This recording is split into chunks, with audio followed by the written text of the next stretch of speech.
Hey, what's up? Doug Cunnington here. This is the session for 17 conversion tips for Amazon affiliate sites. And I see we have a handful of people on, which is great. Hopefully you can hear me. So yeah, we do see a lot of people on. Excellent, excellent. I see Santiago, Duke, Aster, Paul. Cool, cool. Balil, Leo, and John, Wayne, Yassine, Sean. Cool. Thanks everyone for hopping on today. And got a couple minutes before we're going to get rolling here. Again, if you just showed up, it's for the 17 conversion tips. And I thought I'd, burn a little time, talk about, I got a couple Christmas gifts over the last couple days. One cool one, which a lot of people heard of, is the Tribe of Mentors. I'm just a big Tim Ferriss fan, even though, honestly, the last book, the what's it called? Tools of Titans. I've only skimmed it. So I got this one last year and I've only skimmed it, and I'm like, oh, I need to take a closer look. But I think a lot of Tools of Titans, like a lot of that content was from the podcast. So I was like, oh, I've heard a lot of these. I have gone back to revisit certain passages from my favorite guests and stuff, but I'm looking forward to Tribe of Mentors and seeing what's different. We got Sheila on as well. Yeah, just give me a shout if you haven't been on, or if you're on, give me a shout. Just say hi. Let me know where you're from. Always good to see and hear where people are from. And then, so I'm looking forward to digging into that book a little bit. I'm a couple books deep. I need to, catch up with my reading. Sean's from the UK. We'll get rolling here in a minute. Argentina's Santiago. And another cool thing, and it wasn't on my list, that book was on my list, but I got a Fitbit here. So I got my wife a Fitbit last year, and she really enjoyed it. And in our gift exchange, she passed along that I may enjoy a Fitbit also. So I had been tracking I've been tracking my steps for like a year and a half or so. And actually, I didn't even realize it, but like iPhones and other phones will often just have like a health app and they're tracking your steps. So I went back and realized that I had data for a pretty long time. So I typically try and get like 10,000 steps. And I think like in the last year, I've averaged, I could just check really quick. In the last year, I've averaged a pretty good amount steps, and then it can go to the year. So in 2017, I've averaged like 11,210 steps each day, which is pretty good. They recommend 10,000. I usually go to the gym a few times a week and stuff. Okay, we have Ernie from North Carolina, Marcel from Spain, and Paul from Lithuania. And by the way, we will get rolling in just a second, just giving everybody a minute or two to log on here. So it looks like we're getting a few more people in. So the cool thing with the Fitbit, so it tracks your steps and all that, but they now have some heart rate monitoring, which is cool. And I really enjoy that kind of stuff. One of the really cool parts is like it'll track your sleep. So it'll be able to kind of detect your movement and stuff like that. And it seems fairly accurate. And I know there was a time when I was, moonlighting. I had my full-time job. I was moonlighting doing the internet marketing stuff. And I was like running on 6 hours a night for most nights. And it's fine, but I knew I was tired. I knew my brain was foggy in a lot of ways. So I'm looking forward to like ramping up my sleep more. And it's kind of easy around here in Montana when it's very cold outside, and also when the days are short. So like the sun doesn't rise until like 8:30 this time of year, and it sets at like 4:45 or something. All right, Jenny from Texas. So Mesh from India. And then we have Rashmi from NYC, awesome, and Chuck from North Carolina. Awesome. Good barbecue and stuff in North Carolina. Good barbecue in Texas. Different kind though, I don't know if everyone's into it, but distinctly different kind of barbecue in each place. And Leo from Phoenix, what's up? Good Southwestern food too. Okay, let's get to it.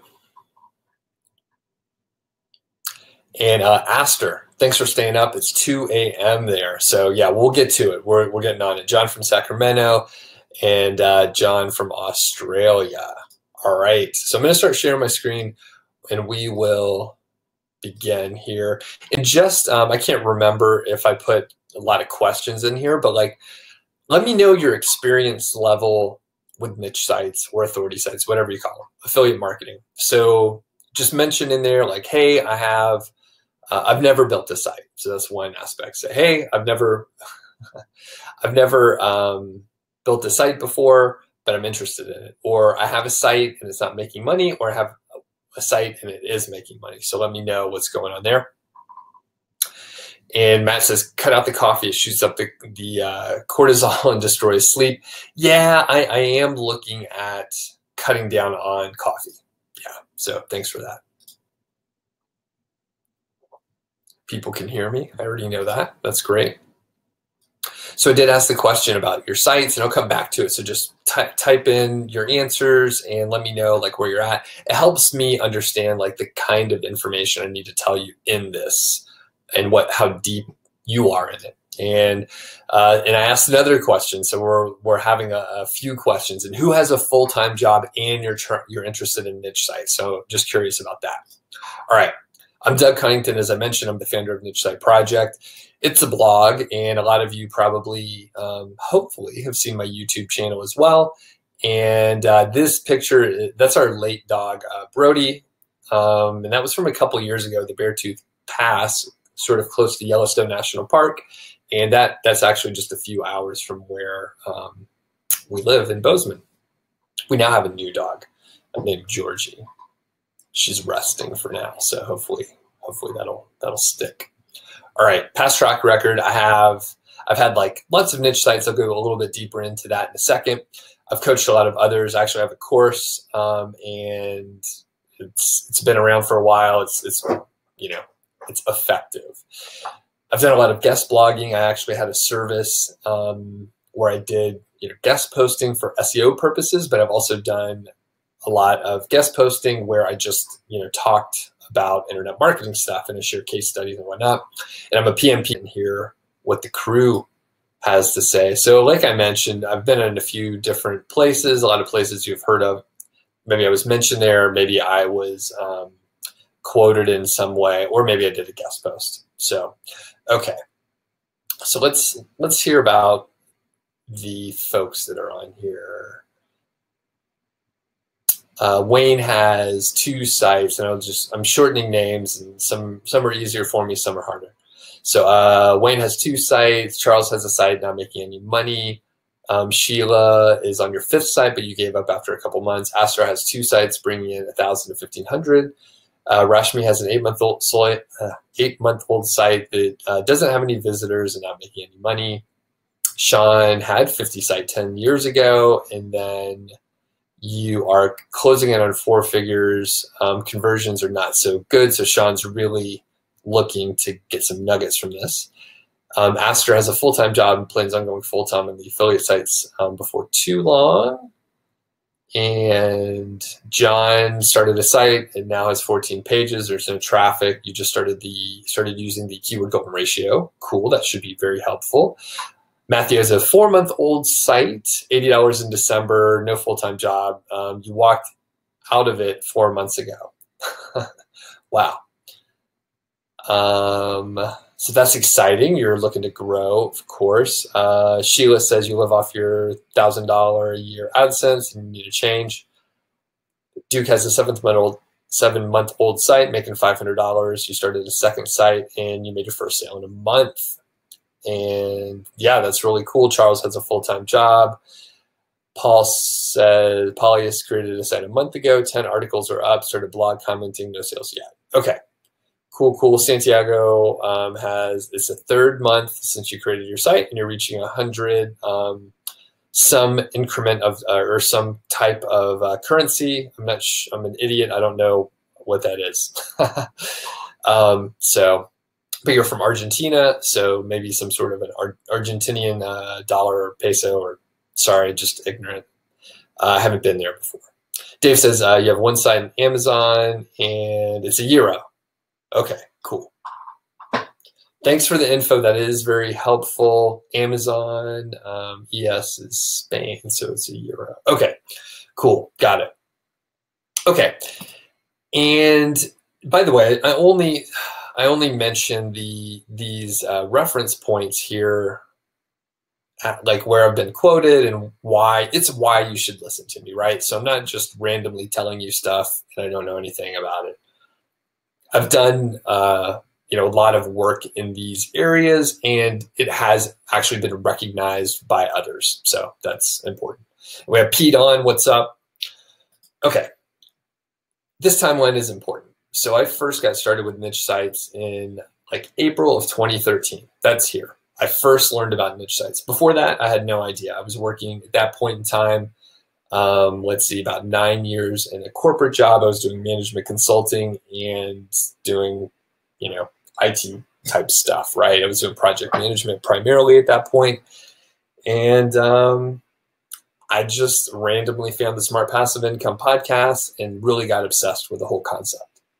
So I launched my first site within like weeks, and it kind of flopped. I made a lot of mistakes. I mean, I think there were multiple people that mentioned they started a site, they've had a couple sites, it's not making any money. My first couple sites were like that. I didn't know what I was doing, but I learned a lot. It was very interesting, very exciting.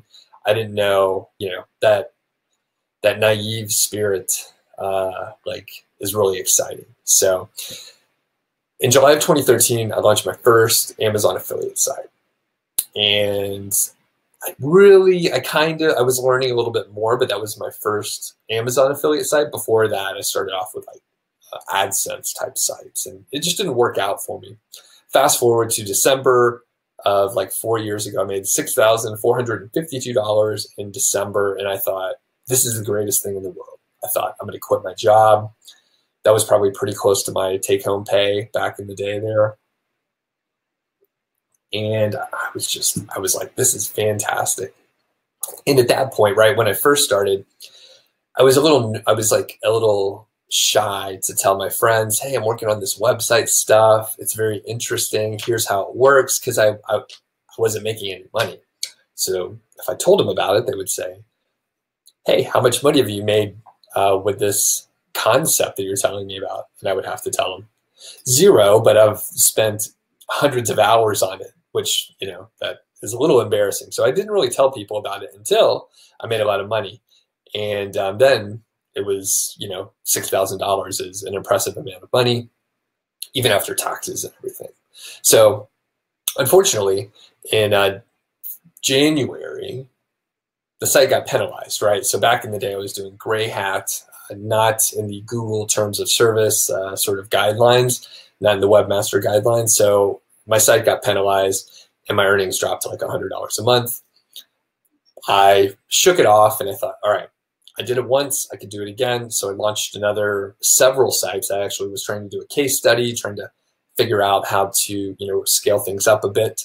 And during that time, I usually gloss over this, but it's a whole other story unrelated to internet marketing. My house was foreclosed on in April of 2014. There's, again, big story behind that, but I just haven't told it. It's super interesting. So if you're interested in that, I can talk about it someday. And then in September of 2014, my sites were all penalized. It was terrible. A lot of people got caught up in that. A lot of people swore off private blog networks at that time, and so on. So I'm going to go a little bit faster. I launched a new site the next month, and I thought, I'm not going to do any of this gray hat stuff anymore. I don't have the stomach for it. I'm not in a hurry. I have a good job.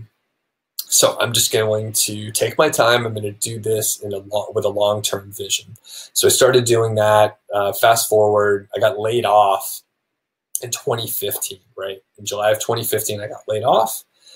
And earlier this year, June of 2017, business partner and we sold a site for $235,000. I had about 100 to 120 pieces of content, not huge.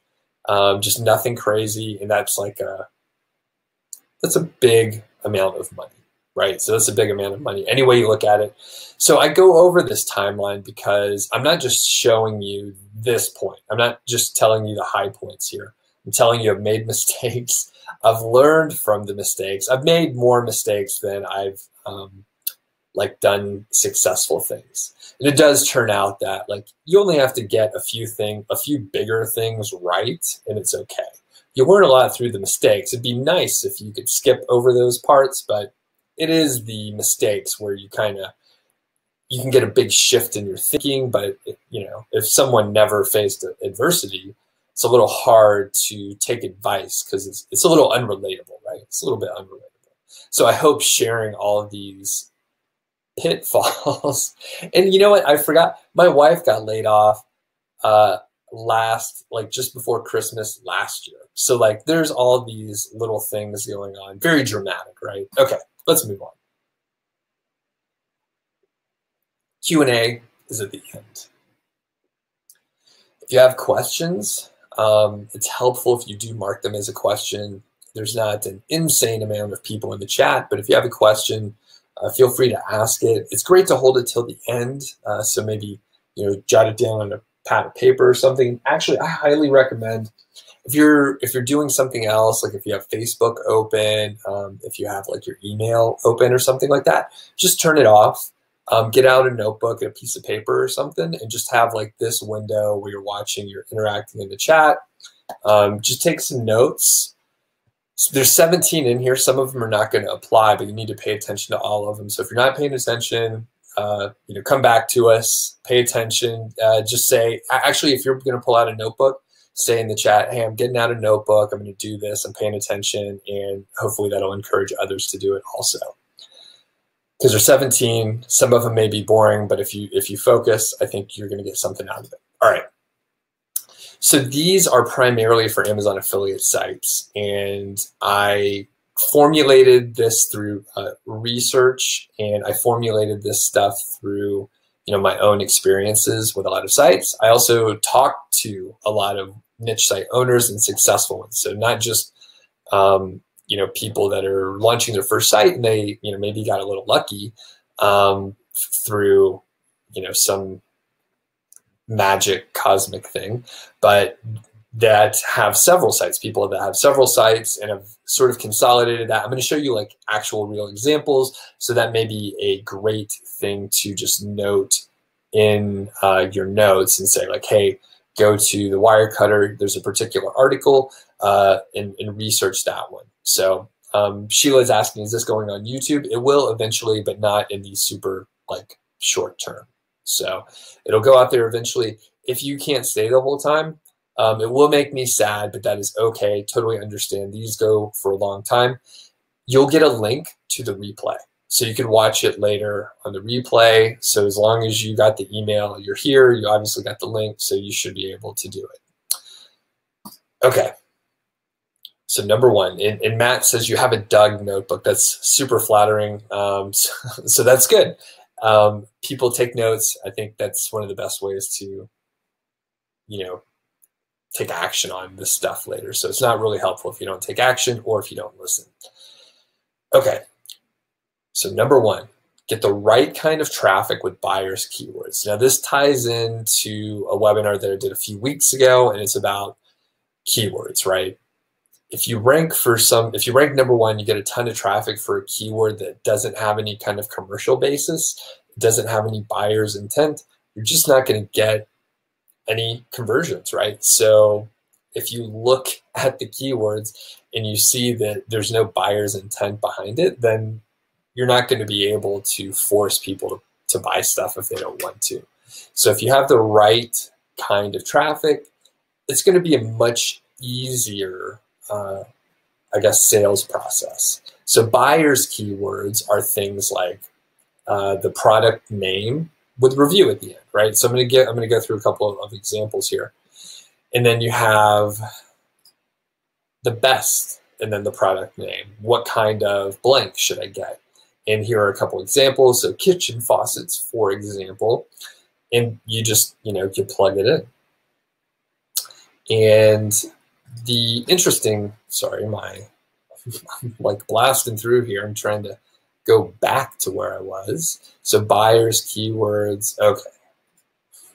It's like I've never used this thing before. So if you target the buyer's keywords, you should be in good shape. I was going to say another cool buyer's keyword that I didn't list in here is like a versus. So product X versus product Y. That is very far down the sales funnel because the person has already done a decent amount of research. So if you have a versus, that's a good one. And I do, as I'm looking at the number of slides here, I'm going to have to just talk fast. There's so much content in here. So I can't linger on too long here. So, and Pete says he's taking notes. That's fantastic.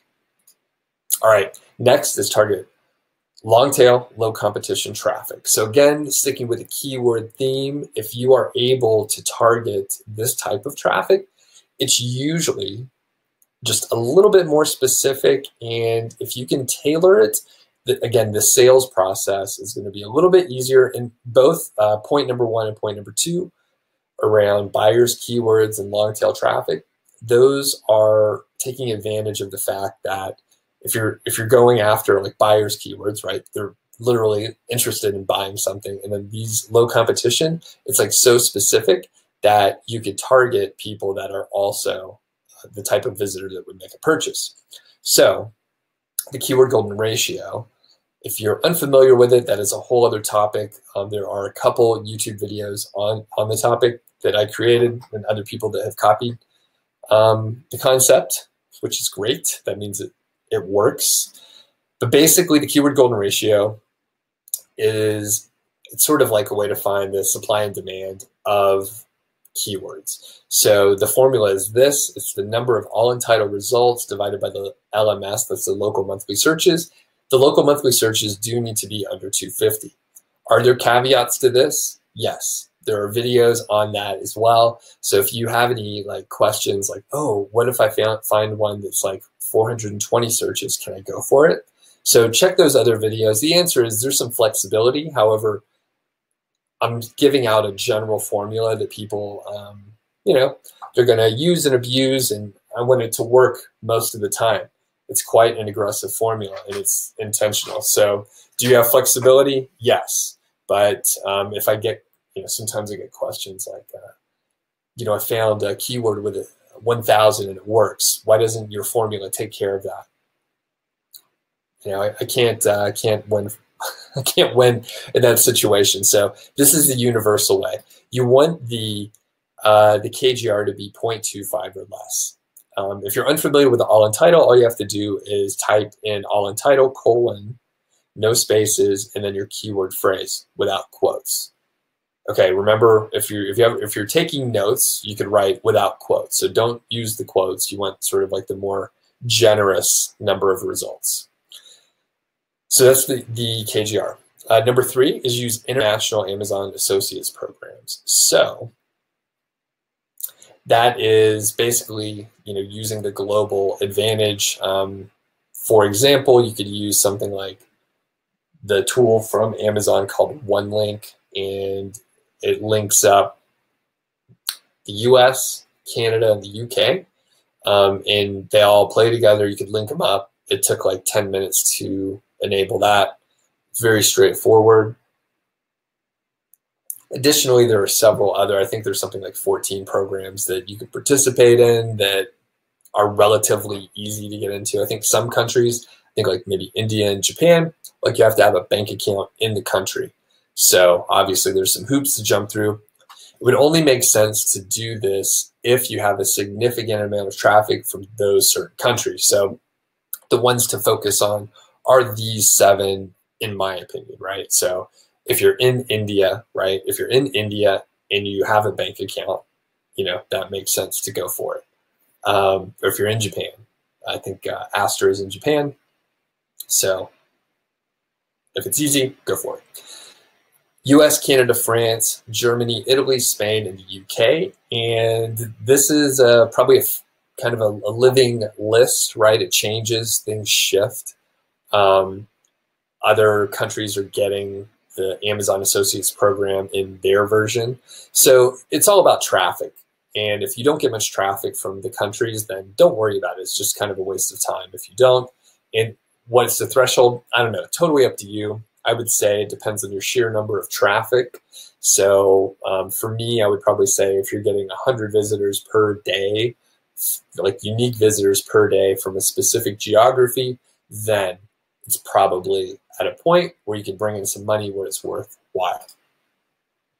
So here, just an example, this is Google Analytics, and you can see in this case, like the UK, Canada, and Germany, that's bringing in something like there's, what is that? 2, that's 12, so that's like 17% or something. So roughly like 17% of the traffic is coming from those 3 geographies, and we see that the US is bringing in like 29%. So that is roughly, if I'm doing math in my head, that's like 65% of the traffic, or sorry, 65%, what's the right way to say this? If the US is bringing in 29% of the traffic, these others, the sum of them is about 65%. So one could assume that you maybe could bring in an additional 65% of revenue just by adding these. Will that hold up exactly? No, I mean, there's other factors involved, but that's a significant amount of traffic, and it would make sense, yes, to go for it in this case. Number 4, this is one that I think people miss most of the time. So having a call to action above the fold. This is big, and it's something, you know, I went back and actually added it to post, right? So I've gone through periods where I have sent, I've basically published a lot of content, and I didn't do everything that I needed to for each one of the posts. I just like got them up there with the most basic set of, I guess, formatting possible, and then I went back and added these calls to action.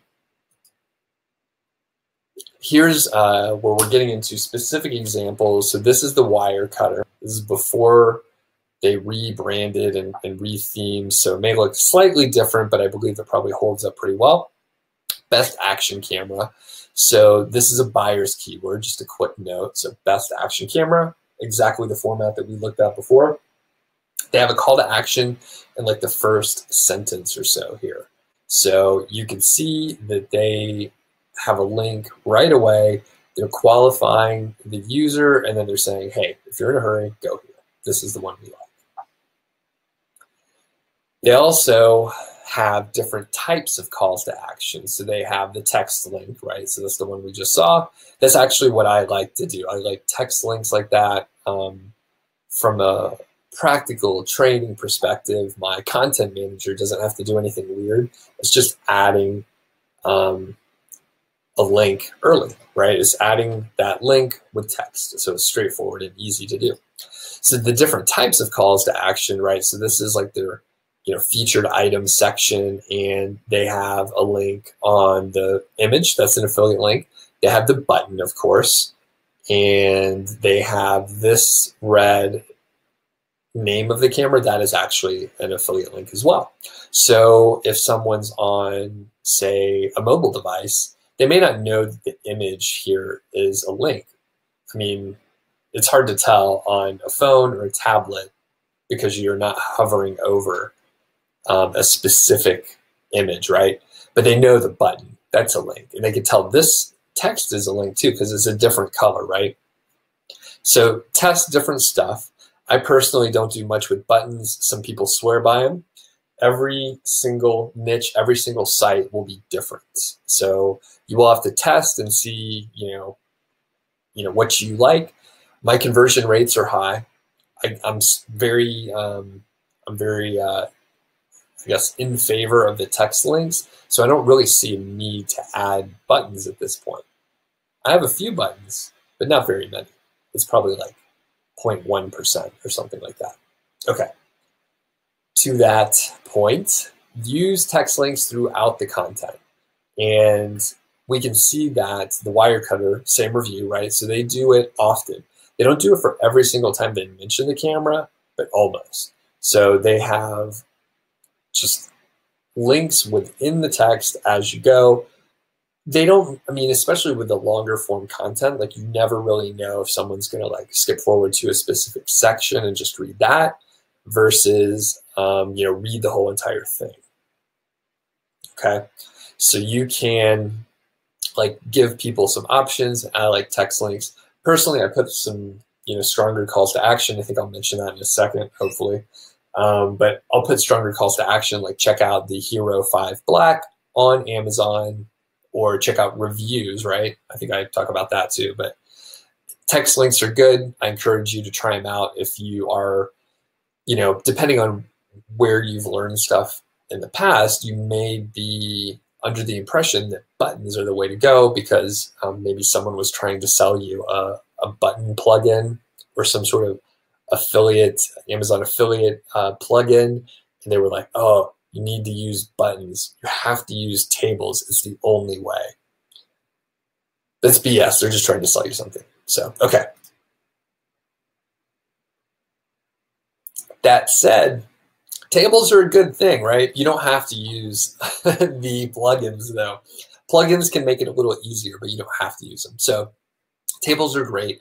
The reason why tables are good is if you're comparing products, especially technical type products, it's a great way to summarize information.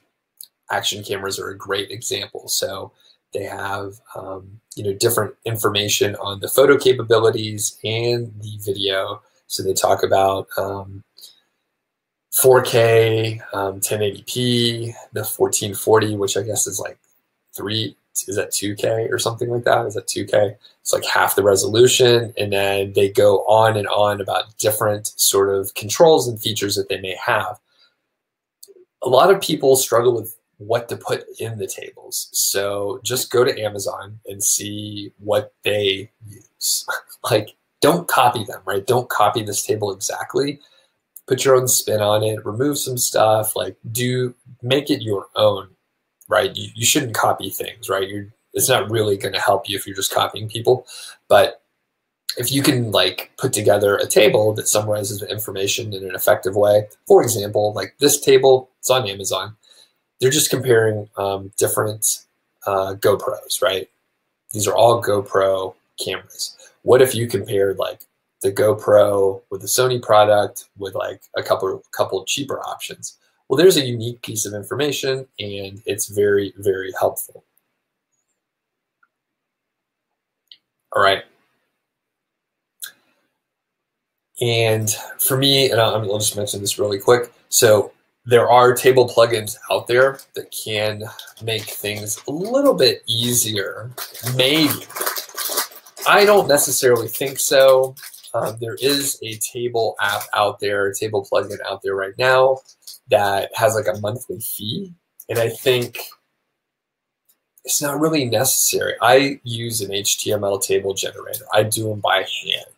It's basically like using a word processor, and trust me, it's not faster if you're using a plugin. It's not faster. And if you're paying $30, $50 a month just to use a plugin to do tables, if you pay for every tool that and it costs that much, you're going to be spending $400 or $500 a month just on tools and infrastructure, which is a little high. I mean, the internet marketing business can run very lean with high margins, and I would recommend that in most cases. Okay. So anyway, consider an HTML generator. It's not, you don't have to code anything. It's usually just WYSIWYG, right? Which is what you see is what you get. And Matthew says Thrive Architect is slow for tables. Yeah, don't even get me started on Thrive. But yeah, not good. Thrive can do tables, and it can do buttons and a bunch of other interesting looking stuff, but it doesn't necessarily help conversions. Okay. I'm going to hop over to the chat. I saw some really good comments and a couple questions. By the way, how's everyone doing? People taking notes? Have you learned anything in the first 7 here? All right. I see Karu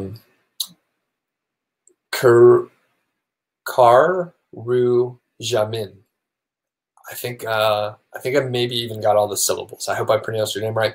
Do I prefer several niche sites or a semi-authority site instead of a narrow niche site? I prefer like fewer sites in general, and I don't know what a semi-authority site is or a narrow niche site. You're just plugging in words. I think technically, right, if you look at some of the sites that I have, other people would call them authority sites. It's really just a name of something. So, but in general, you're probably going to do better off, Kay, with a site that you put a lot of time into and a lot of effort. If you're launching multiple sites and they're not, like, each one is not making what you think their potential is, you probably like started to move on too soon. If you have like 4 sites and you're like spending a little time on each one, you're making very small progress on 4 sites instead of a lot of progress on one. It's usually much better to focus on one site. Sheila says, this is back to the keyword golden ratio. The results of all Untitled being less than 63. That's 100% right. Yep, you got it. You watched one of the other videos. Good job. Dennis mentions another good keyword is best product for like a specific application. So best telephoto lens for a Canon D700. Duke mentions using one link. The conversion rate was terrible. I observed that too. And Jenny says that's how you bought your mini cam, like looking at the wire cutter. Sean mentions the call to action above the fold. Isn't it going to affect the bounce rates? It might, but I don't worry about it. My bounce rate happens to be pretty high. It'd be cool if it was lower, but it doesn't seem to impact anything, right? So I have a high bounce rate. Thing is, if people find the answer that they need quickly, that's not necessarily a bad thing. So I would say test the call to action above the fold, see what happens. Dennis says you find that a third of your traffic comes from mobile devices. Yeah. Google may have changes in mobile indexing in 2018. Yeah. Okay. Jenny says, yeah, you're learning something. Sheila, yes. And Duke says you can get a free table plugin. Data tables, WP plugin repository. I hate adding extra plugins when you could do it without a plugin, but Duke, yeah, you're right. There's a lot of free table plugins out there. Cool. Ike says you're learning something. Pete says good stuff. Al Wayne says it's good. All right. Thank you. Thank you. Thank you. Jenny says focusing on sales, not blogging. Yassine, Salim says carry on. Fantastic. And all right. Okay, so lots of good questions, and I'm going to hop back to the presentation so we finish. I do see the questions in here, and I'll hop back over. I'll try and remember where I'm at. Okay. Oh, sorry, I missed a couple here. Okay, recommend related products. So this is just like trying to get people to buy more stuff, assuming they've already, like, you know, they're looking at mini cams, right? They're looking at these little action cameras, and you can recommend or have other reviews on your site. And where did I get this idea? From Amazon, right? If you're unsure what products you can sort of upsell or mention along with the main product review that you're doing, just go to Amazon, go to the product, and they'll have a lot of different ideas for you. So for a GoPro, an action cam, or whatever, there's so many like accessories and options. So memory cards, extra batteries, some sort of mounting options, and that sort of thing. And there's just dozens of them, right? You may not find as many as you know, an action camera for your particular item, but you should be able to find a few. And by the way, I would just mention like 1 or 2. For example, when you're doing a review on a GoPro or an action cam, hey, it's great to have extra batteries, highly recommend. You get this extra pack of 4, get an extra charger that fits in your car, whatever. Same thing with memory cards. You know, memory cards can break at any time. You should get some extra ones here, blah, blah, blah. Super easy, and if they're interested in the product, then it's a no-brainer, right? Some things just go together. Next, high-quality header images, right? So This is one that I observe often, though I don't do this one. And I'll tell you why. So maybe we can make this 18. Two of them are sort of contradicted. So the header image, this is from Baby Gear Lab. So it's a diaper bag. Cool thing about this. So right away they see a high quality image. It's like this person actually used the product. And also it's not like a stock image from the manufacturer. They're out on the trail, some sort of hike or something like that. You see the vegetation in the back. It looks like they really tested it, which they did. It's Baby Gear Lab, so they buy all the products and actually test them. But that's like a high, like a good authoritative thing to do, and adds credibility. If you don't have the product, that's okay. I would recommend just putting an image that looks like the type of user that maybe would be reading the post. And the thing that I actually like to do, I don't like to put the big feature image because you can't see any text here, right? Of course, I'm not displaying the web page, but you can see like you only see the picture, you don't see any text. I like to do like a half width image and then put some of the copy over here on the left side.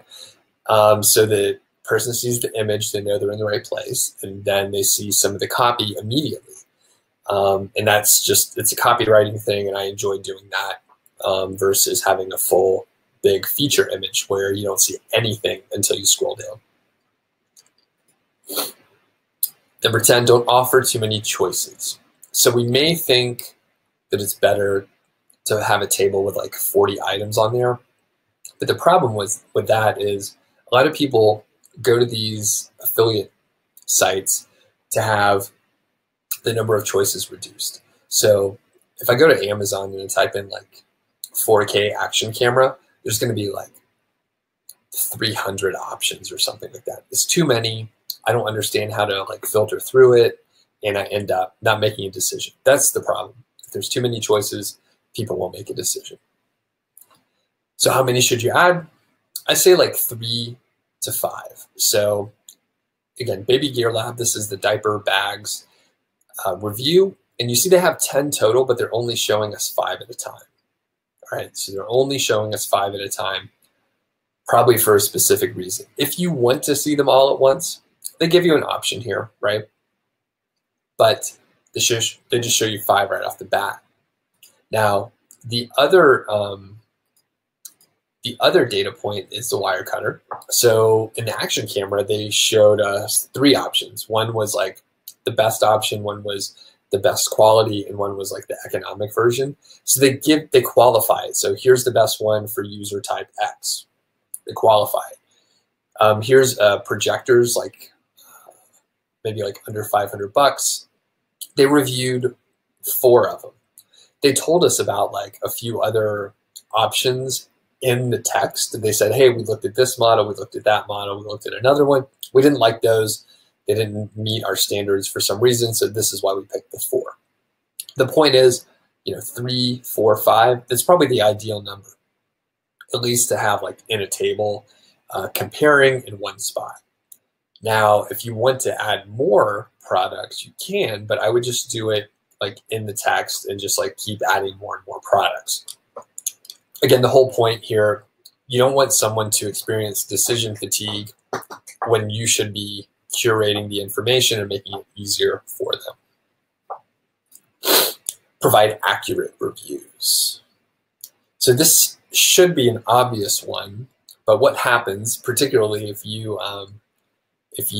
hire a writer to write reviews, they're going to make every product sound great. They're going to say, yeah, this was, it's a perfect item, and the users are really happy, blah, blah, blah.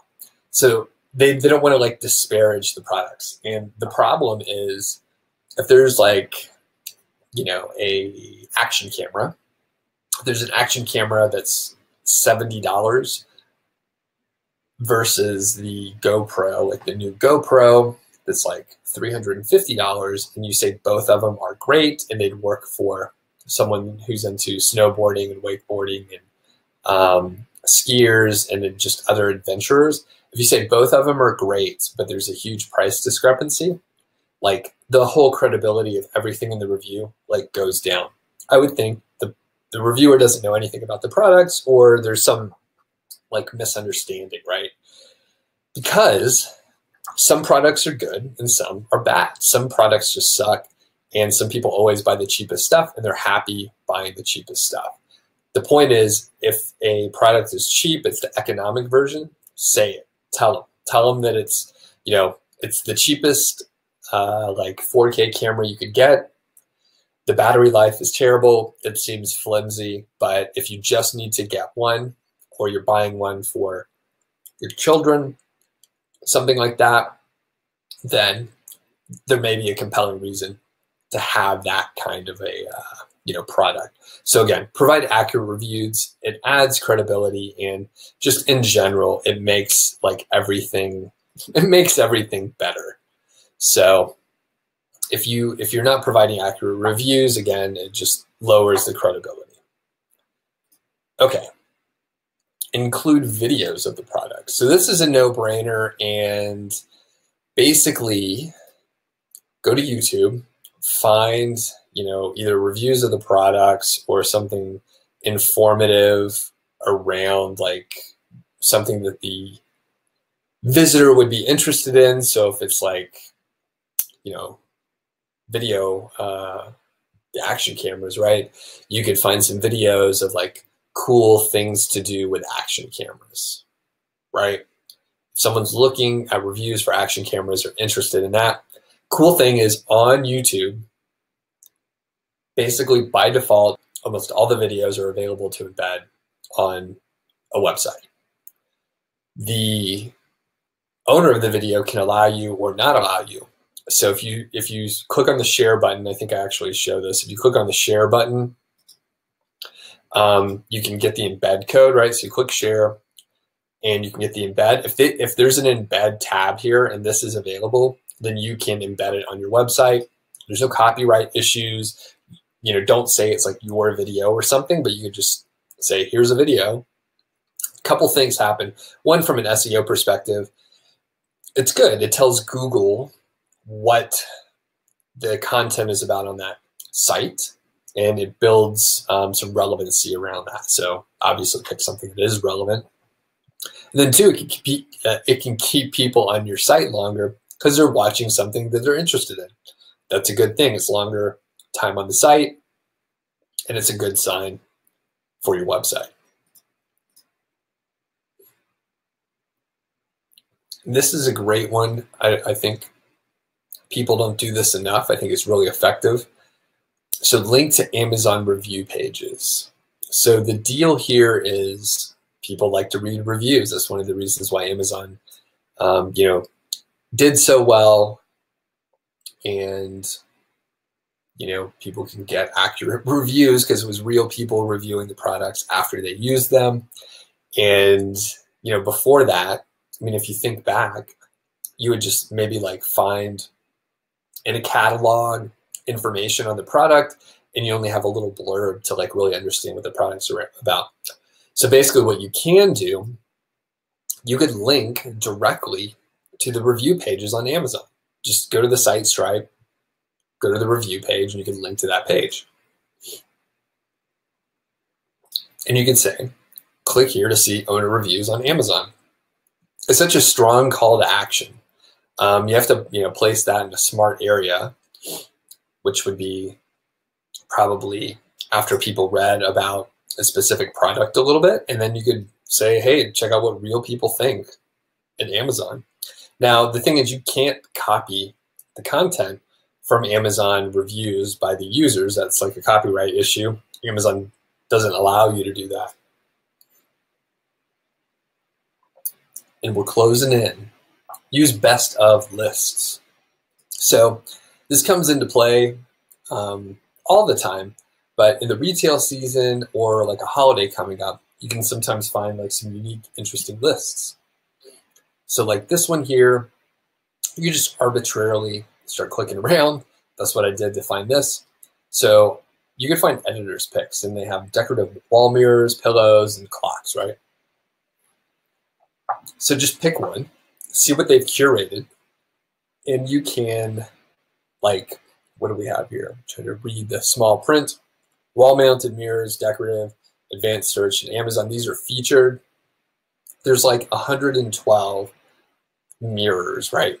So you can curate a list and put it together. Now, the cool thing is like over the,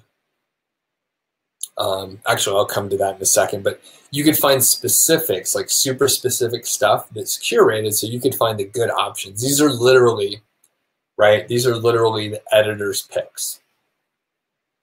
They've already gone through, Amazon people have gone through, they found good stuff, so you don't have to search so much. So next is creating a deals page. So this is great for the holiday times, right? So you can get today's deal, so generically, right? There's always like today's deals. So you could do this every day. Or if it's during holidays, right? Say like Black Friday deals, Cyber Monday deals, New Year's Eve deals, and there's usually every couple months there's some holiday coming up. So you could target like President's Day, MLK Day, President's Day, St. Patrick's Day. Like there's something every month that you could sort of look for. And again, you could do this in any niche. So I just arbitrarily clicked around. So today's deals, and you'll see tons of discounts. And then you'll have 252 just in the DIY and tools category. So basically, you can narrow this down to fit whatever your niche is. And you can just create a specific page, target a handful of these items, and then promote it however, if you have a social following, if you have your email list or whatever, you can get people to that. Number 16, so conduct A/B testing using a dedicated tool. So a lot of the stuff that I mentioned is sort of like, it may work, it may not work, it depends. Some people will tell you the opposite. It does depend on the niche, it does depend on the site, and so on. If you have enough traffic, right? So not everyone can do this. You have to have like a pretty significant amount of traffic. I'm not sure the exact threshold, but I would say I wouldn't even consider it unless I was getting like 1,000 to 1,500 visitors a day. And then the other part is you have to have the time to invest to actually like do A/B testing and make the changes. So when I first got started thinking about A/B testing, I think the only tools available were, there were a lot of tools available, but the main ones are like Visual Website Optimizer and Optimizely. There may be another one, but nowadays there's a tool in Google Analytics called Optimize, and it's a free tool, and it's, again, a WYSIWYG, and what you see is what you get. So you literally can click on the headline, for example, change the headline, and then run the split test. Now, the thing is, with split testing, you really should only change one thing at a time. And you have to let enough visitors go through to get some like useful data. If you don't have enough visitors going through, you don't have enough information to like make the call. If you change more than one thing at once, that's like multivariate testing. And to get enough data on that is, it's very complex. So people generally, like, no one would advise you to do that unless you have a damn good reason. So anyway, you can do A/B testing using a dedicated tool. It's really best to use a dedicated tool. Otherwise, you're just sort of making a guess. Okay. And the last one is increase your trust and credibility with your about page. So not everyone is going to go to an about page, but the people that do, if there is like some useful information there, like it's kind of personal and stuff, that's a good thing overall. And as I mentioned before, like if you go to a review site and you're trying to get information and it says information about 2 or 3 products and it says all the products are great, even though there's a huge price discrepancy, you're not really going to trust them. And then I bet if you go to their about page, there's some generic thing like, hey, I'm really interested in action cameras and I created the site to help people pick action cameras. What's better is if you see them out there using the action camera, they tell you how, like the first camera they got, how excited they were when GoPros came out and that sort of thing. if you happen to have some sort of professional credibility that you can add, some sort of authority that you can add. Like, for example, I'm a project management professional, a PMP, try and tell people about it. It does make a difference. And the framework that I could bring from project management over to internet marketing is very interesting. Some people don't get it. Some people don't care. And that's fine that they don't care. But the people that do appreciate the project management aspect, it really makes sense for them. And there's a lot more credibility from me versus someone who's not a project manager, at least for like organizational type stuff, right? Okay, so that was a 17. I hope you learned something. I saw a couple questions come through. I'm gonna hop over there in a second. I do wanna mention, there's no pitch here, but I do wanna mention, because a lot of people have asked and emailed me about it. So 5-Figure Niche Site is my premium course. It'll come out in actually just a few weeks. It's coming up here. So in mid-January, you'll hear about it more. And it basically takes you from start to finish, from like not having a niche, just getting started in keyword research, to launching a site. There's some units on email list building. Well, there's link building, and people always ask about that. Actually, it takes you from the beginning. So finding a niche, finding keywords, and adding content, scaling up, adding content, hiring people, dealing with the HR aspect of it all if you don't have time to write it all. And then link building, how I do link building, how I recommend it. Then jump quickly to scaling up. We talk about the list building. We talk about other affiliate programs like not Amazon Associates, and then selling a site for over 6 figures. Full gamut of stuff. It takes you from the very beginning to highly advanced, like some of the other lessons towards the end. They're so advanced that, you know, you probably, if you're just starting, like just starting your site along with the course, you probably wouldn't even need those lessons for like a year plus, right? So it's created with proven principles, techniques, and strategies that work. So, and it's not just for me, right? It's the people that are students in the course, like they're getting results too. So it doesn't really matter if I can show you my results, right? It's good that I have results to show you, but it's more important that I'm able to teach people, people can implement that framework and the plan and the system and get results. So let's get to the Q&A now.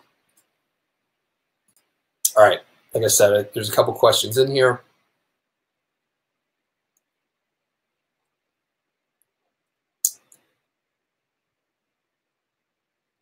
All right, Sheila says, hand-coded site that audits well versus WordPress. Is WordPress the best route? If you're in general, I would recommend WordPress. You're gonna have, even though I don't like to have too many plugins, there are some good plugins to use for well, actually, there's some good plugins that are useful, and I would only hand code a site if you're into it, like if you're excited to learn and hand code a site.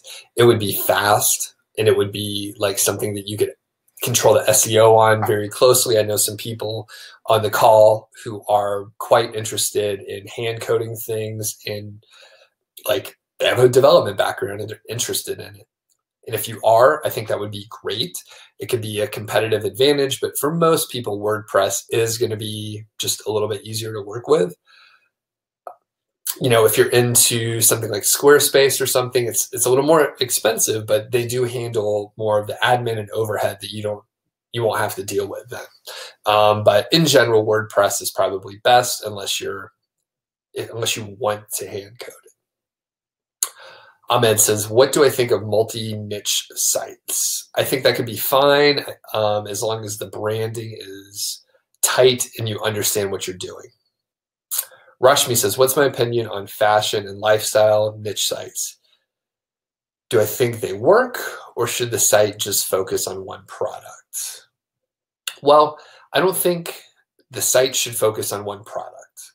Sites should focus on a niche, right? They should focus on an area and a group of products. If you just focus on one product, you're going to have issues down the line. Just in general. And that's going to be like you're painting yourself into a corner. So I would brand your site early on in a way that you can grow it. You don't have to grow it, but you just want to have the option to do it. As far as fashion, Rashmi, you probably noticed how fashionable I am, and I appreciate it. I think that's kind of you, but I'm not sure about fashion. I'm just kidding. I wear like t-shirts most of the time, and these are like 15-year-old shorts. I was like, I need to throw these shorts out. I have other newer shorts, but I don't know why I'm wearing these. And yeah, I know it's like freezing outside. There's a bunch of snow, but we keep it kind of warm in here. We actually need to keep it warmer in here to have the furnace running well. It's a whole other story for another day. Funny story, our first winter in this house, we were running the heat fairly low. We wanted to make sure we didn't like overwork the furnace. Like we're thinking about like the air conditioner in Georgia on the hottest days. Like you don't want to like run the AC too much because it'll freeze up and it'll stop running if your AC unit is not in tip-top shape. But the funny thing is the gas furnaces are so efficient that they produce just enough condensation where it'll freeze up in the winter. So we were running it so cool that our exhaust for our gas furnace froze up. So it was a bad deal. So the point is the lifestyle niche site, I don't know, maybe. So Mesh says social media or search engine for traffic. Search engine. But you know what? That is what I do. Some people will tell you, if you focus on Pinterest, for example, the thing is you have to go all in on one of them. And then once let's say you master or you're doing really well on social, then it'd be great to add in the organic search traffic. But you have to pick one. If you try and do both and you're not sure which one to do and you're not an expert in both of them, you may have issues. Ahmed, what's the ideal keyword ratio on 2,000 word article, like best XYZ product and blah, blah, blah? The best way to figure that out is to research your competition. So go to, say, like the first 3 to 5 niche sites that are ranking. So go to the first 3 to 5 niche sites that are ranking for that particular term or terms and do on-page analysis for the keyword ratios there. I can't tell you, just it varies, right? So I can't tell you anything specific. You have to go do the research on a keyword per keyword basis. Also, what's the ideal affiliate link ratio? I don't know the ideal, but I'll tell you what I do. I would say if you have an affiliate link for every 250 to like 400 words, that's probably okay. Don't fall into the trap, the misconception, right? Don't think the more affiliate links, the better. If you put too many, if you go to, let's say you go to a website, Ahmed, let's say you go to a website and you see like there's all these buttons, there's all these calls to action to go to Amazon. How's that going to make you feel? It's going to feel like they're pushing these Amazon affiliate links in your face. And that's not cool. It's going to turn you off. You're probably not going to be super interested in doing that. However, if you get the right kind of user on your site and you are writing good copy and you're giving them a reason, right? So see reviews by real users at Amazon. That's a pretty strong call to action. If you use strong calls to action that are relevant for the person reading it, then you don't have to shove it down their throat. So don't shove it down their throat. Less is more.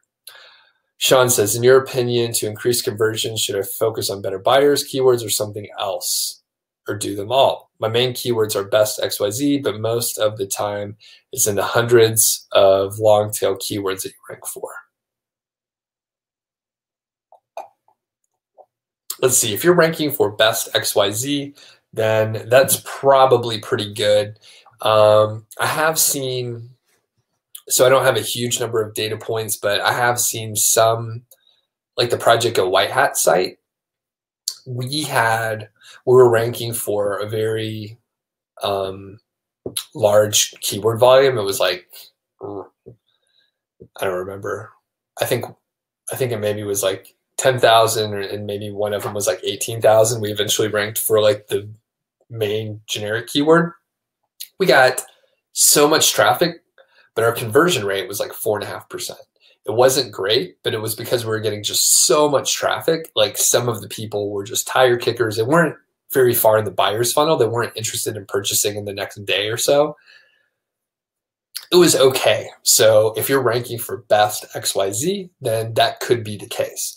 Now, in that case, I would probably look for better, like more specific buyers keywords, because if you start adding content around best XYZ for like a new post, like best XYZ for user type A, then you will probably start ranking for those pretty quickly because you're able, like your site already has relevancy on the topic. I would also take a look at, I sort of listed them in order of importance, not 100%, but if you go and look, you see you have no calls to action in the first half, the first 50% of your top 8 posts or whatever, then I would consider adding that kind of stuff. So go take a look and see what you come up with. Alwyn says, will Amazon ban you if you promote with an email list? If you put your affiliate links in an email, then you could have trouble. That is against the terms of service. Will they ban you? If they catch you, they will. So, Ahmed, what's the ideal keyword ratio? I think did I just answer this? Yeah. Okay. Yeah, I already answered that. Charles, how soon should I see results using the keyword golden ratio? People in the chat, how long did it take you? How old's your site, Charles? I forget. You could see traffic like in the first couple days, depending on the competition and stuff like that, or it could take several weeks, couple months. I assume results, you mean traffic on your site. So Aster says, I have one image call to action, one text link, one button, one native ad, one card at the bottom. Is this too much? How many calls to action should I put on one review post? It depends on how much content there. That sounds slightly like a bit much. Here's the thing, you're probably getting most of your sales through like whatever's highest up on the page, most likely. And I would imagine your native ad and your native card at the bottom are not doing anything. They probably just look salesy. For me, those didn't convert very well. But if it's working for you, stick with it. It's a little much for me personally, but I'm more conservative than other people. Salim, how to best select best products to review? On which basis should we select the product? The rating, medium price? I'm assuming you already have the specific keywords picked out. So I like to pick things that are well rated, and I also like to pick a range of prices. So I want maybe out of 5, I want like two cheap ones, 2 pretty expensive ones, and then like one that's sort of like upper middle. Ike says, must I create a video? No, you don't have to create it. No, you don't have to do anything like that. You just need to find videos on YouTube, and then you can embed those. Salim says, how are you setting up your snippet? I don't know what that means exactly. If you mean how do you get the rich snippet, like result number 0, you generally, there's no like set way to do it, but your likelihood goes up if you have one of these 3 things, preferably, do them all. You could have an ordered list, an unordered list, or a table. Ike says, how do we make our niche site mobile friendly, especially with a lot of pictures, videos, and tables that compare different kind of products? Make sure your make sure your theme is responsive. And then if you're creating the table by hand, just make sure it's responsive. The table generator that I use is, you just click a button and it makes it responsive. It's like a no-brainer. The rest of the other stuff should be fine. Like if your theme's responsive, it's good to go. Duke says for the keyword golden ratio, the first 3 months of site age, the KGR took a few weeks. After 3 months, you rank immediately in the top 10 for most. And by the way, Duke was kind enough to send me info on like his progress and the results he's getting. So I'm going to share that in probably a couple weeks. I should do a little video on that because Duke isn't a student. He just consumed the Duke did other stuff too, right? So Duke's smart. It's not his first rodeo, but the keyword golden ratio definitely made a difference. Paul says, a few of your keyword golden ratios are top 4 within 2 weeks. You've heard that others rank a bit faster, but your site was new and you didn't use the Search Console. And all right.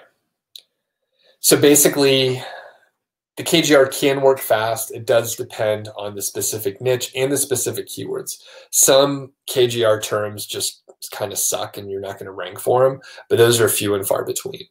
It depends on how many you posted and like the relevancy of that post to your overall website. So if you did like 10 different unrelated products, not the greatest thing to do. If you did like 10 posts all on the same product type or something closely related, that's going to be better.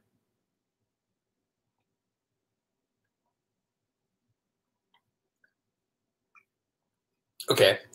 Salim says, my reply for the snippet is not clear. Okay, let me draw it out. I've been doing more drawings lately here. So let's see. So the rich snippet, there are a couple things you can do. This is like formatting in HTML.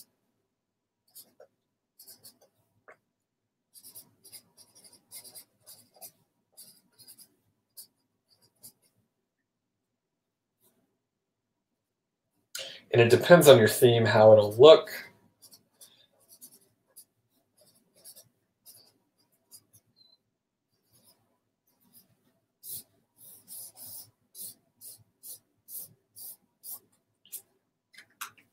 So I'm just drawing this out, and so Salim, you do a list with numbers. So this is called an ordered list, and it's numbered, okay? So it's an ordered list. This is an unordered list, so it's not numbered, right? So it's like bullet points. And then a table is like a grid like this, and then you have the information in there. So like put these in each one of your posts, and then you have a higher likelihood to get the rich snippet. You can go investigate the site that has the rich snippet for the term that you're looking for, and then you'll have like an idea of the kind of stuff that they're using. Does that make sense, Salim? I don't know how to make it any more clear. Okay, Shomesh, what do you think link building should look like for a website? Guest posting, outreach, PBN, forum links, blog comments, what do I recommend? Somesh, great question. There will be a whole workshop on SEO for link building. So SEO that works for niche sites and link building. That is actually next week, same time, same place. So be sure you look out for that. You should hopefully, I hope you auto subscribe to these series. If not, I think I could put the link in here for next week. I think a lot of people did. I'll place it here. So that is the link. Hopefully it'll work. For the presentation next week, basically blog commenting and guest posting. You should be able to handle ranking a site with those two things. Ike says, if we have various prospects based on keyword golden ratios less than 0.25, as I advise, we focus on building one site at a time. Which do we start with? The best KGR score? Not necessarily. You should pick the best niche based on really the likelihood of being able to rank the overall niche site based on a few keywords. So you really have to look at your competition analysis. So the best KGR score tells you about specific keywords and how hard they are to rank. But if you're looking bigger, which I think you are looking bigger, and you're trying to figure out like, okay, I want to lay the foundation early on the proper way, you should probably go through a full competition analysis and understand like, okay, I have 3 or 4 keywords that, looks fairly likely that I can rank in comparison to the other niches that I have on my radar. So it's all relative, right? So you have various prospects. You've obviously done some keyword research. So you need to understand like which one provides you with the highest probability of success. It doesn't necessarily mean go after the highest keyword search volume, right? A lot of people are like, oh, I found, it's 14,000 searches per month. I'm going to go after that one. It's a little too rich, most likely, a little too competitive. So you got to have a clear picture on that stuff. Sheila mentions, you said you had 5 sites to focus on, all on WordPress. I'm not sure I said that.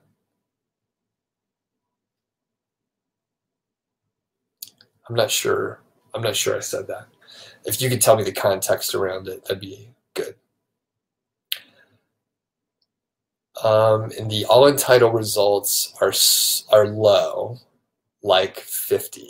Would this be a good higher LSV, like a hidden gem? I'm not sure. Can you rephrase that? I'm not really sure there.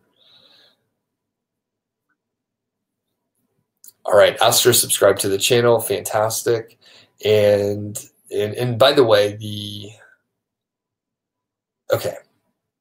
Do I have a resource on the keyword golden ratio? Yeah, I sure do. Let me put a link in here. I sort of consolidated the videos and some of the just information. So Somesh, that link has a few videos, and they're sort of like the most up to date. There's some older ones that I have out there. Those 3 are the sort of the good ones to go to. Charles says, should I link blog comments to your main site? Yes.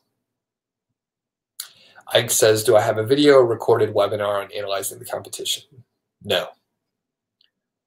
That is in the course, right? So that's like, you kind of have to have a pretty big prerequisite of information and process. So I haven't done that, and I probably am not going to do.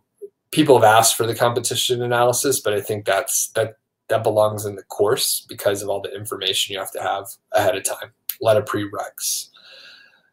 Sheila says, clarifying the question for the keyword golden ratio.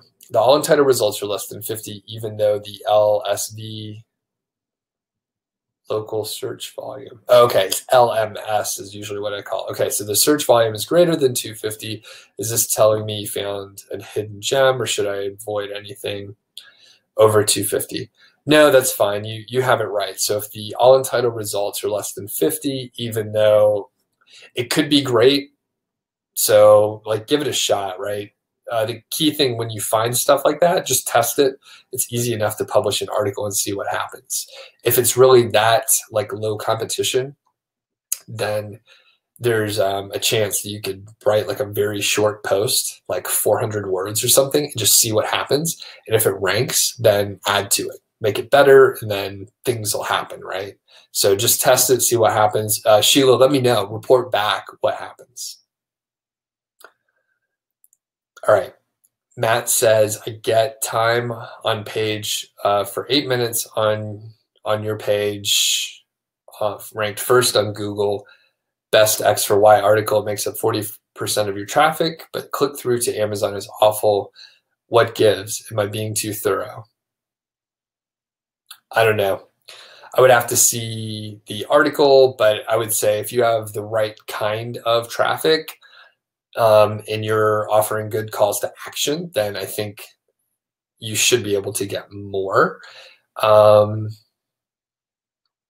Yeah, so best X for Y should be the right kind of people. unless you happen to be ranking for some other term that is not that, right? So you could be pulling in a lot of traffic that is not for that term, if that makes sense. Okay, Dave says, for the call to action, what phrase do I use? Buy on Amazon, check prices on Amazon. I vary it up. A lot of times I'll say, see details for product X at Amazon, or check the latest price at Amazon, or whatever. So I vary it up and try not to have like the same thing all over the place. Maybe I should use the same one everywhere.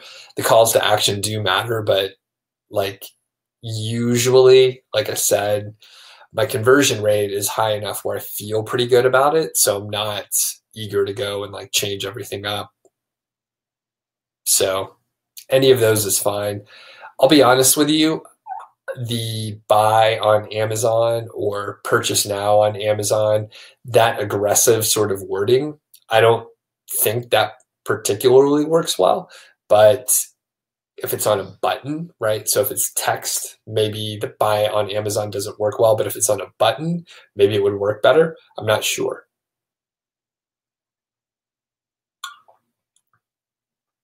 Okay, any other questions out there? And I think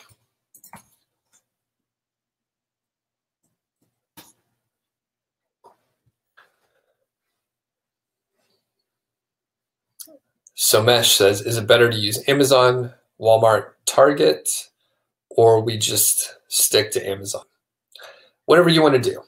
I just stick to Amazon. I haven't experimented with others, but if you want to give it a try, let me know how it goes. Oh yeah, Sheila, no worries. I just didn't understand what LSV was.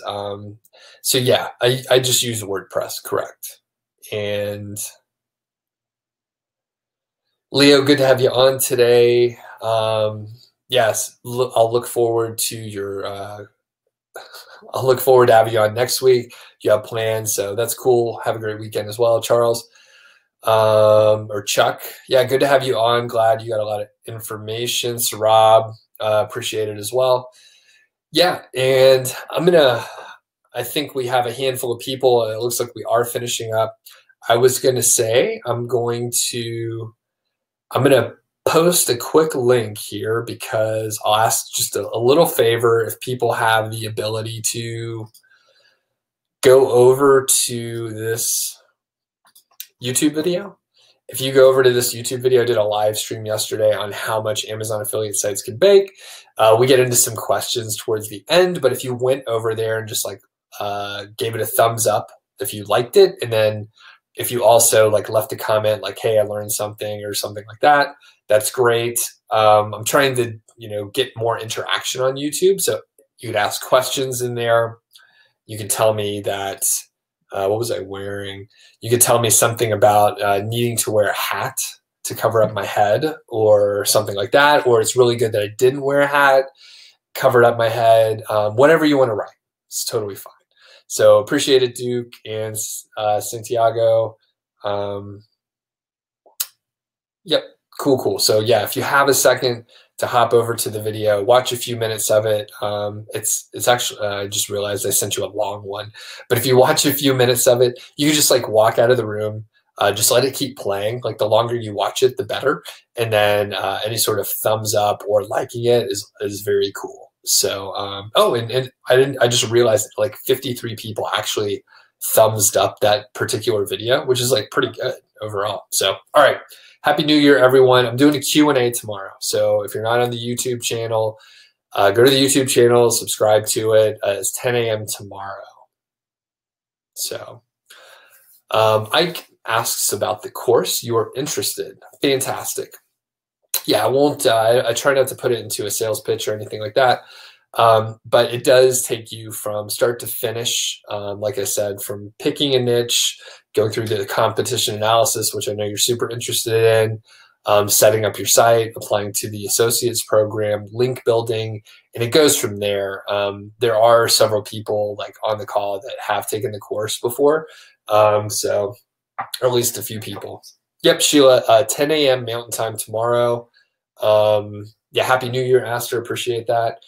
And Ike, if you're on the email list, which you should be on the email list if you're on this, if you made it to this webinar, then you'll get emails when it comes out. I haven't mentioned this at all, but since you're asking, like leading up to like when you're able to purchase the course, it's only open for a week, right? So there's so much interaction and stuff that I only open enrollment for a specific time. So a group of people like go through all together, right? It helps me like to support everyone, so I know that certain people in certain stages. But basically, leading up to the course launch, there's like a mini course via email, and it's sort of just like, prepares you to launch a site. It gets you in the right mindset, helps you review your goals, like what you want to do and stuff like that. Pete, good to have you on. And Ike, the course it lasts about 10 weeks. The material is dripped out over the 10 weeks, right? So the reason is so that you can actually work through the material. I used to allow everyone to get all the information all at once, and a lot of people would just watch all the information and they would think, oh, I already know how to do keyword research. I know how to do competition analysis. I'm not going to work on that. And then they wouldn't actually do the work. Dripping it out really helps everyone work through it. You have a week to work through it, so you're able to, a week or two, depending on what you're working on, to work through the worksheets and all that stuff. And as far as the amount of material, I'm not sure how many hours. There's probably I think if you look at everything all together, it may be over like 50 hours, but I think there's like 10 to 15 hours of core material, something like that. And then there are Q&A inner circle sessions. So those are like archived, recorded sessions, group sessions where people ask questions. I sit here in this chair or a chair similar to it in front of my laptop, and there are many of those sessions. So you could go and watch like the questions that people asked for week 2 back in July, right? So you can see what other people were asking. Very helpful. A lot of people really enjoy the inner circle sessions. So I appreciate you asking. Hope to have you on board. You'll learn a lot more information about it like as we get closer. And I try, enrollment is only open for certain periods of time. So I'm not trying to sell anything to you right now. I will in the future, but not now, not today. All right, I'm going to get out of here. I have a podcast interview with a friend of mine, Zoe Paulson, coming up. So I need to rest my voice a little bit and get pepped up, get ready for the interview. So thanks, everyone. Really appreciate you hopping on. Have a great weekend. Happy New Year.